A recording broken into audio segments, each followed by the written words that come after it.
Terima kasih Anda kembali bersama kami di Kompas TV, independen terpercaya. Saudara Capres nomor urut 2, Prabowo Subianto, kembali mengungkit kritikan saat debat ketiga tanggal 7 Januari lalu. Dan kali ini Prabowo membahas nilai 11 dari 100 yang diberikan Capres nomor urut 1, Anies Baswedan, terhadap kinerjanya sebagai menteri. Di hadapan relawan dan pendukungnya di Medan, Sumatera Utara, Prabowo menyatakan ia merasa mendapat nilai 99 dari 100 berkat dukungan warga Medan. Prabowo juga menyebut rakyat tidak akan memilih pemimpin yang hanya omon-omon saja, melainkan pemimpin yang jujur, sejalan kata dan perbuatan. Nilai dari rakyat lebih dari nilai yang saya terima beberapa hari yang lalu di Jakarta. Di Jakarta saya hanya dapat nilai 11 dari 100. Tapi hari ini saya rasanya mendapat 99 dari 100. Saya yakin dan percaya rakyat Indonesia tidak mau pemimpin yang tukang omon saja. Ya, menanggapi sindiran Prabowo pasca debat, Anies menyebut seharusnya semua keberatan disampaikan pada saat debat berjalan sehingga tidak perlu menjelek-jelekan lawan pasca debat. Anies menyebut kalau Prabowo merasa berhasil saat debat, ia pun akan merasa tenang dan tidak mengungkit performa kandidat dalam debat 7 Januari lalu. Ya berhasil ya pasti tenang habis debat. Kalau debatnya berhasil pasti tenang habis debat. Nah ya gitulah, nggak usah, kita tenang aja Kak. Dan semua yang diungkapkan sesudah debat, pertanyaannya kenapa tidak diungkapkan saat debat? Kenapa Pak? Kalau kita melihat kan debat kan Pak Prabowo begitu defense gitu. Tapi Ya kan tinggal dijelaskan. Ya saya nggak tahu, kalau itu harus tanya sama mereka. Kan justru kami selesai debat selesai. Justru menurut saya inilah pentingnya bagi masyarakat menilai. Ya, sepekan pasca debat ketiga Capres berlangsung, namun saling sindir pernyataan di arena debat masih saja berlangsung di depan relawan dan para pendukung masing-masing paslon. Lalu apa tujuannya dan seberapa besar pengaruhnya pada elektabilitas calon? Kita akan ulas bersama Guru Besar Psikologi Politik Universitas Indonesia, Prof. Hamdi Muluk. Selamat malam, Prof.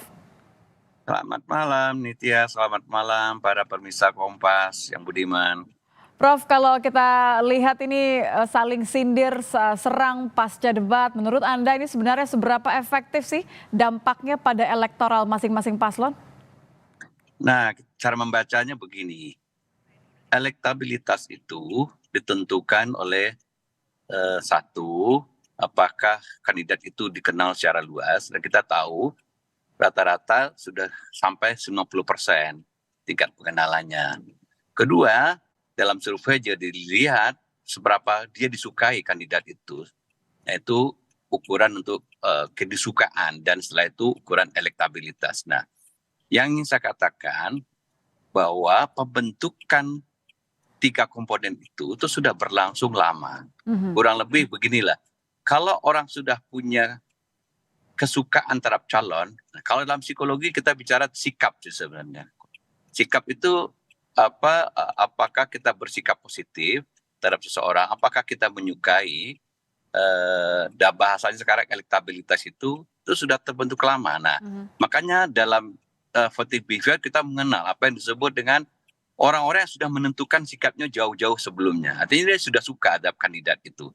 Nah, kemungkinan itu berubah kan ditelisik di survei itu. Nah, biasanya yang belum menentukan sikap itu disebut dengan undecided voter. Ya. Nah, undecided voter itu dari hasil survei itu kan berkisar sekitar 20%. Nah, 20% itu sebenarnya orang-orang yang bersikap netral yang bisa disasar oleh debat itu. Dalam pengertian dia melihat mungkin apakah rasionalitas dari perdebatan itu meyakinkan, visi misi dan seterusnya. Artinya aspek-aspek yang bersifat kognitif. Ya, artinya menunggu pertimbangannya berubah sejalannya debat begitu ya? Iya, tapi yang tadi saya bilang orang yang sudah terlanjur suka itu ada dua kemungkinan nih Tia. Dia mungkin akan nonton debat, setelah itu 5 menit, 10 menit dia tinggal. Dia cuma untuk melihat apakah ekspektasi terhadap kandidatnya sudah dirasa Terpenuhi atau cukup, tidak? dia tinggal. Nah, yang tadi bertahan sampai akhir itu mungkin orang-orang yang 20% tadi yang belum menentukan pilihan. Nah, kalau saya lihat hasil Litbang Kompas kemarin, yang menonton debat itu kan dari seluruh populasi sekitar 47-48%. Ya sekitar 50 Ya. lah. Dari 50% itu yang nonton sampai habis itu juga kira-kira tinggal 25%. Nah, dari 25% itu kira-kira yang akan mengubah pilihannya yaitu cuma 20%. Kalau kita estimasi keseluruhan jumlah pemilih, artinya ceruk yang diperebutkan untuk meninggikan atau menaikkan elektabilitas sekitar 2-3%, kira-kira itu gambarannya. Iya, justru kan kalau yang disasar adalah 20% ini kan yang mempengaruhi, apalagi karena ada beberapa yang menginginkan Betul, cuma yang satu putaran, belum begitu kan? menentukan pilihan, betul. Aha. Tapi kan mereka juga dari data ternyata tidak menonton debat sampai habis juga. Gitu. Jadi ada dua kemungkinan. Mereka sudah cukup yakin bahwa misalnya kandidat yang dia tonton ternyata tidak memenuhi ekspektasinya, atau dia nggak suka terus dia tutup, atau dia suka dia sudah berhenti. Jadi Oke, jadi maaf saya potong, tolong ditegaskan bahwa menurut Anda kalau bicara soal pasca debat ini tidak seberapa signifikan untuk mengubah tingkat elektabilitas karena sudah terbentuk lama, begitu ya? betul. Jadi karena untuk pemilih-pemilih yang sebenarnya sudah punya sikap yang jelas terhadap kandidat itu, jadi itu tidak akan banyak mengubah pilihannya. Nah, kurang lebih yang akan terpengaruh adalah undecided voter itu. Nah, itu juga masih ada beberapa kemungkinan itu ya. Oke. Dia bisa memutuskan tidak memilih, bisa juga. Jadi menurut dia tiga-tiganya tidak memenuhi keinginan saya, dia tidak memilih, atau nanti Ini ditransformasi menjadi suara yang tidak sah gitu. saya bisa bilang ini adalah gimmick komunikasi nggak sih, Prof? Apa yang terjadi di debat kemudian juga pasca debat, saya penasaran bagaimana ini kemudian diterima oleh masyarakat terutama bagi undecided voters tadi yang jumlahnya sebenarnya cukup signifikan. Iya gini loh, jadi kadang-kadang soal gimmick tadi ya. Nah, yang suka juga diteliti kan setelah itu kan adalah emosi positif, emosi negatifnya itu. Tapi itu betul secara psikologi ya. Kalau misalnya Anda sudah suka dengan calon itu, kalau ada orang menyerang, itu yang dapat malah emosi negatifnya. Gitu. Jadi belum Defensif ya? tentu misalnya Anda nyerang orang gitu, itu menimbulkan emosi positif.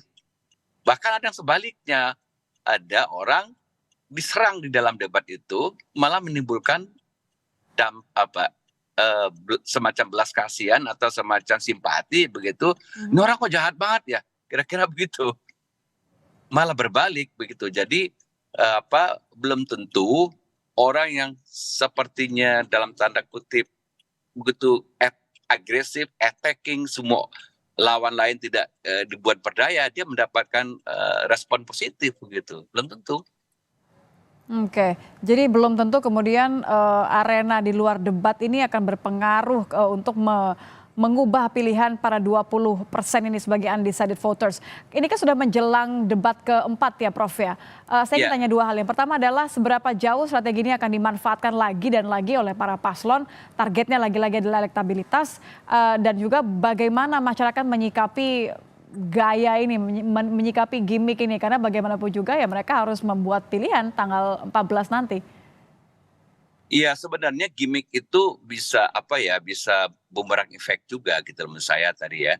Karena misalnya bagi orang-orang yang sebenarnya bermainnya di level emosi gitu, justru itu bisa kontraproduktif gitu loh. Nah, kecuali pemilih-pemilih rasional ya yang melihat betul di debat itu substansi isu perdebatan gitu, substansi kebijakan yang diambil gitu. Tapi itu kan dalam masyarakat itu pemilihan seperti itu nggak lebih dari 5-10% sebenarnya yang betul-betul mengerti debat substansi itu gitu loh. Nah, sementara sikap terhadap kandidat itu kan sudah terbentuk jauh-jauh hari begitu. Nah, jadi kalau menurut saya sih sepertinya kalau dari berapa pengalaman pemilu sebelumnya, tinggal sebulan ini memperebutkan ya di 3-4% tadi suara itu yang akan berubah gitu loh. Hanya 3-4% ya? Itu. Jadi dari kalau kita hari ini ada survei-survei yang melihat si kandidat ini sudah dapat misalnya 30, yang sini udah 42, yang sini udah 21, geser-geser naik turunnya ya 3-4% itu kira-kira. Oke, baik, terima kasih Prof. Hamdi sudah bergabung bersama kami di Kompas Malam. Guru Besar Psikologi Politik Universitas Indonesia, Prof. Hamdi Buluk. Selamat malam, Prof. Selamat malam.